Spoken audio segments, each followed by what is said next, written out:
Junior want to not be on my I can't really see what did I miss.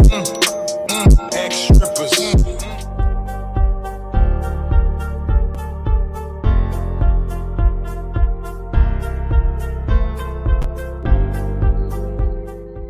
What's up, my fellow vibe members? Is you coming with a vibe or is you about to slide? Because we vibing over here, baby. Yes, sir. And if you ain't vibing, you know what to do, big dog. You ain't got to go home, but you definitely got to slide, dweeb. And as some of you know, I am Briso Beastie, your fellow vibe instructor. And today, before we get started, I want to go ahead and give thanks to God. I want to thank you, Lord, for this opportunity. I thank you for today. I thank you for tomorrow. I thank you for the highs and the lows, the upgrades, the downgrades. I want to thank you for the wins and the L's. And thank you for the gift of abundant life. In Jesus' name, I pray. Amen. And also, I want to go ahead and give thanks to you guys for the love and the support. Make sure you guys go follow us on TikTok and Instagram at That Real Spill Podcast. And make sure you guys subscribe to our YouTube channel as well at That Real Spill Podcast, okay? And before we get started, I want to go ahead and get into a little icebreaker, a Q&A that my Instagram supporters put together. I will only be answering about 5 questions max because I want to save the rest for the other episodes, okay? So yes, without further ado, let's go ahead and get into the Q&A. Question number 1. What made me want to start a podcast? Bro, I want to give y'all a taste of who Briso Beastie really is, okay? Y'all only see what I post on Instagram, Facebook, and TikTok. Y'all don't get a chance to see the real me or hear the real me in that matter. And I just want to go ahead and authentically and organically express myself in the way that I know how. Question number 2. Where do you see yourself in the next few years? I see myself mentally, financially, and emotionally stable, okay? And happier than I am now. Like, I just see myself stable in the next few years, truthfully. Question number 3. Where did you grow up and how did that affect who you became? I was half raised in 2 different places. I was half raised in a small town called Jackson, Michigan, and I was also half raised here in Ohio. It didn't affect me in a bad way. Not at all. I thought it did as a child, but I'm Briso Beastie now. Like, I don't think I would have been Briso Beastie where I was before. So it affected me in a great way, okay? Question number 4. What is my best compliment? My best compliment is my eyes and my smile. Mass majority of the time, if you see me in public, you will not see my eyes because I always have sunglasses on. Always. Under any weather condition as well, because yeah. And as far as my smile, yes, I get a lot of compliments on that. Everyone asked me if I had braces before. I never had braces. I just brush my teeth and take care of my teeth. I don't know. Like, and that's another thing. Like, it's levels to this teeth brush and stuff. Like, I see so many different things going on with people's teeth, and I just be like very, very traumatized and scared. Because how and why do they look like that? Like, it's levels to this teeth brush and stuff, bro. It's not just brushing your teeth and call it a day. Like, you gotta brush the front of your teeth, the back of your teeth, the roof of your mouth, your tongue. And if your teeth is red, orange, green, purple, brown, like, oh boy, are you even human at this point? Yeah. Anyways, last but not least, question number 5. How do you feel about them possibly banning TikTok? Truthfully, there's other platforms to express yourself, bro. So it doesn't really bother me that much. Like, it doesn't make me feel away at all, because there's Instagram Reels, there's Facebook Reels, there's YouTube. So express yourself on different platforms. Like, there's always going to be an opportunity to open up something else, and who knows, there might be another app that opens up that's sort of like TikTok, like how Vine was. So yeah, just get into it. But yeah, so that was the end of the Q&A. I want to go ahead and get into what episode 2 is about. We're going to go ahead and talk about what that real spill really entails. And so what that real spill means to me is that real talk. that real spill, literally, like exactly what the name means is that real spill. Like I want you guys to get on here and talk about realistic things. No lying, no portraying an image that's not there, and no voice changes. Like I want you to just be yourself, bro. Talk like you. Be authentically and organically you, bro. Like that's it, that's all. Be yourself here on that real spill. So I also want you guys to come on here and express your talents, whether you sing, whether you rap, whether you impersonate, whatever it is that you do, or if you dance, like whatever it is that you do, I want to open up a platform for you guys to express yourself, okay? And also, I want you guys to promote your businesses. Whether you have a Black-owned business or just a business in general, I want you guys to get on here and promote yourself. Promote your Instagram handles, your TikTok handles, all of that. Like I want everybody to be able to have a platform to promote whatever it is that they do, because there's not a lot of support in this world, and that real spill is gonna support you. Briso Beastie is gonna support you, okay? So yeah. Also, I want you guys to come on here and talk about anything if you're comfortable. If you're comfortable enough to come on here and talk about traumas, talk about the challenges you face, your financial status, whatever it is that you want to talk about whatever. It does not matter, because I'm here and that real spill is here, literally. So we're also gonna have audio and video podcast episodes, okay? So the audio is for whenever I don't feel like being on camera, and for my guests who would like to stay anonymous. So if they would like to come on here and just have somebody to talk to and they would like to stay anonymous, that's what the audio podcast is for. So those episodes will be dropped on Apple Podcasts. The video podcasts are for those who are comfortable with sharing and comfortable with being on camera, and also for myself, for the days that I would like to be on camera. So yes, we will be dropping episodes every week, every Tuesday, okay? Every Tuesday, come back for a new episode, whether it's on That Real Spill podcast audio or That Real Spill podcast audio and video, okay? So yes, that takes me into, I want to talk about a few of my traumas. These things may be relatable to you guys, I don't know. But the very first trauma that I experienced as an adult, because of course I've had some childhood trauma as well. A few months ago, I got into a car accident. It was a really bad car accident, actually. It wouldn't be really bad to most people, but it was really bad to me because I had never been in a car accident before. I was on my way to get my grandmother before she passed, and we were going to attend my sister's wedding, and I was on my way to pick her up, and I was sitting at the light, like literally by her house, and this man was flying towards me, and I looked in the mirror and I'm like, whoa, like he's flying. So I tried to like swerve over just a little bit, just so I can get over so he wouldn't hit me, because I felt like he was gonna hit me. And he did. He hit me in the back of my car, and I thought it was over at that point. I'm just like, dang, he messed up the back of my car, yada, yada, yada. No, that wasn't it. He reversed his car, put it back into drive, and then hit my driver's side. So now I'm stuck in the car because his car is dented in on my car.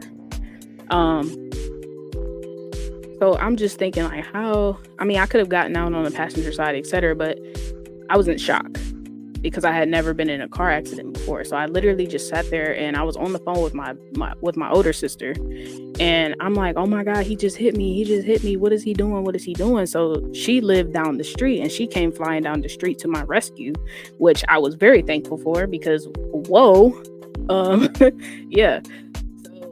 The man jumps out of his car, jumps out of the window, and he's running around my car, like trying to open up my doors and telling me to get out, etc., etc. So at that point, I couldn't help but to think, like, what is he gonna do? Like, is he gonna kill me? Is he gonna hurt me? Like, what is happening here?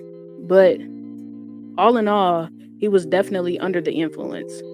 Um, Not sure what substance he was under, but he was definitely on something. Um, and he also lied to the cops and told them that the pop bottle or some pop bottle that he had got stuck underneath his braking system, which is why he couldn't slow down.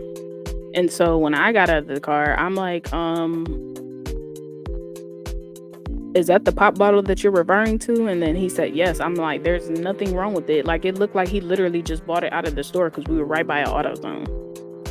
So I was upset by that. And then, of course, state of Michigan did nothing. So, yes, that was one of the traumas that I experienced. I really didn't expect anything out of it because, yeah. But the second trauma, it was a few months later. My uncle was very, very sick. But he ended up passing away. And that took a huge chunk out of my heart because I had I promised him, and I kept telling him that I wanted to spend some time with him and I was going to come visit with him, et cetera, et cetera. And mind you, this is my dad's only biological brother. So it hurt me. It really hurt. Like, it hurt me very bad because I really wanted to spend time with him, but then life just get to life. And I encourage you all to stick to what you say. Stick to what you say to people before it's too late. Okay? I did talk to my dad the other day about how I was feeling, and he kind of shed some light on the situation. He made me feel a little more comfort than what I gave myself, because I had to comfort myself and tell myself, like, just embrace those times that you did spend with him. Embrace those moments that you did have those conversations with him. I did have a conversation with my father the other day, and he told me that I also helped him in a sense with his relationship with his brother. And that gave me some peace in my heart because I was feeling so bad. Like, I should have just took a weekend. I should have just, but he was letting me know that I have been the bridge of the family, the glue that's been keeping the family together. And I do see that because I'm a family person. Like, I love my family. Like, my family comes first before anything after God. Like, God is number one, of course, but my family, that's what I stick to. Like, I love family bonds, bro. And if your relationship with your family is not correct, I'm the person that's always trying to mend those relationships. Which also takes me into the following week after he passed was his homegoing service. And it was hard for everyone, of course. And then a week after that, let me go back. So we visited with my grandmother after the homegoing service. We stayed for another day or so, and we went to visit her as well. And she was just loving on me, and for some reason I wanted to take a picture with her, and she was like, no, I'm not looking right, I'm not looking good. And something just kept telling me, like, just take a picture with her. So I took 2 pictures with her, and I was just like happy about those pictures. And she just kept saying she didn't look great, and I'm like, no, like, you look great. And the next week she passed away. And I'm like, I was distraught. I was in disbelief. Like, I was not expecting that. And it took me back to me taking those pictures with her. Like, it's like God does things in the right timing. Like, I don't know, man. Like, I was stuck. Like, me and my grandmother had just gotten to a good place over the few years of building our relationship and mending our relationship back together. And we had a great talk with each other about how I was made to feel, how she was made to feel, et cetera, et cetera. And we were able to come to a common ground and an understanding on some things about my lifestyle and just about our relationship in general as grandmother and granddaughter. And so that definitely broke my heart, but yes, those are the few traumas that I went through. And then also just yesterday. This was so traumatic for me. I didn't expect it to be, but it was. I went for an MRI appointment yesterday, and that was my very first MRI appointment. I had never had that done before. And like, she laid me down and um put the earplugs in my ears, and then she put like some headphones on my ears and was like, bumping some R&B for me. And I'm thinking it's gonna be okay because I love music. She put the thing on my neck, and it felt like I was trapped. So at that point, I immediately felt uncomfortable because I'm like, whoa, like I'm like restrained. Like, I don't like this.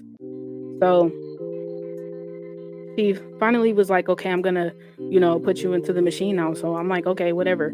I didn't think the machine was that small. I didn't think it was gonna be that close to my face. So she finally like put me into the machine like halfway, and immediately like I was just like, whoa, whoa, whoa, like please take me back out. Like my heart is racing. And I couldn't understand why, and I couldn't understand why I was feeling like that. And then I told her that she had to take the headphones off of me because I needed to be able to hear my surroundings. And I didn't understand all of that until I thought about a childhood trauma. Me and my one of my older brothers, we were locked in a closet that was extremely dark and we could not get out. So that made us claustrophobic in a sense. He's way more claustrophobic than I am, but that situation brought that childhood trauma back up. So I was just like, whoa, like I definitely didn't expect for that to happen, but it did traumatize me because I'm like, I never want to have that done again. Like, and when I was in the machine, like I was just like panicking. I'm thinking about all the things that could go wrong, all types of stuff. Zombie apocalypse. I'm like, what if something happens? How am I gonna get out of here? That's what I was thinking. So I had to literally just pray and ask God for some comfort, for some peace. And after I did that, I just fell asleep. And I was like, yes, thank you. Because I did not want to keep freaking out like that because that MRI took about an hour, roughly. And I was like, I really just didn't want to be in that machine no more. I'm like, I need to find an escape plan. Like, I need to get out of here. I was literally 2 seconds from snatching that thing off my neck and trying to find a way out. And if you know how that feels, you know. So yeah, that's gonna take me into the challenges that I've been facing in life as well. Not just the traumas I've been facing, just like some challenges just from life itself. So the first challenge that I've been facing is like a job search. Like, I've been looking for a job for a while now. I wouldn't say it's like a horrible job search. It's just more so like the avenue in which I want to go in. Like, yes, I do make money from, doing hair and customizing shoes, etc., etc. Yes, also go follow those pages as well. My hair page is called, on Instagram, it's Crowned by Brown Artistry. Okay. And then also my customization page is called Sticky Customs on Instagram. So yes, follow those 2 pages and book some appointments. By Briso Beastie. But yes, back to the challenges. I just feel like my faith is being tested in some of those areas of the challenges that I've been facing in life, as far as the job search, financial status, etc. It's definitely been a challenge for sure. But I definitely just persevere and just keep praying and leaning on that faith to make it through in life. And also, it's like, how do I keep my drip up during that? I literally shop on the sale rack. Like, if you go to any website, bro, you go to the sale rack, SALE, in all red, all caps, click the sale rack. This is on any website, whether it's Fashion Nova, Shein, whatever it's called, Boohoo Man, etc., etc. You go to the sale rack and you filter it to your size only. Like, literally filter it to, okay, say for instance, I'm a medium, right? Medium and large. We'll filter it to those sizes. And then you go to your sort, which is typically in the right hand corner. You go to the sort and you hit from prices low to high. You select those. I literally be finding like t-shirts, hoodies, sweatpants, track sets, etc. for like from like $3 to $20, like literally. And then you build your cart up and you spend only $100 on clothes, bro. What? You got your drip up. You're straight. So, yes, that's definitely how you shop on a budget, facing those financial status challenges. Okay. Which takes me into, I want to talk about how I cope with some of these things. I cope by painting, I listen to music, I dance, and being with my family, truthfully. When you're around your family, a lot of those things, a lot of times you don't really think about a lot of the things that you're going through, a lot of the challenges that you're facing. And then I also play games on my phone. If you don't play games on your phone, are you human, bro? Like, what are you? Yeah. So I play Pokemon Go. Pokemon Go is also good for exercising as well, because you can walk around your neighborhood, etc., and just catch Pokemon. I also play solitaire. I play like the coloring games. I play a lot of brain games as well. Just to stimulate the brain so you could just like relax. You have to play some relaxing games as well, not those upbeat games, because yeah. But the game that really got me in a chokehold right now is Monopoly Go.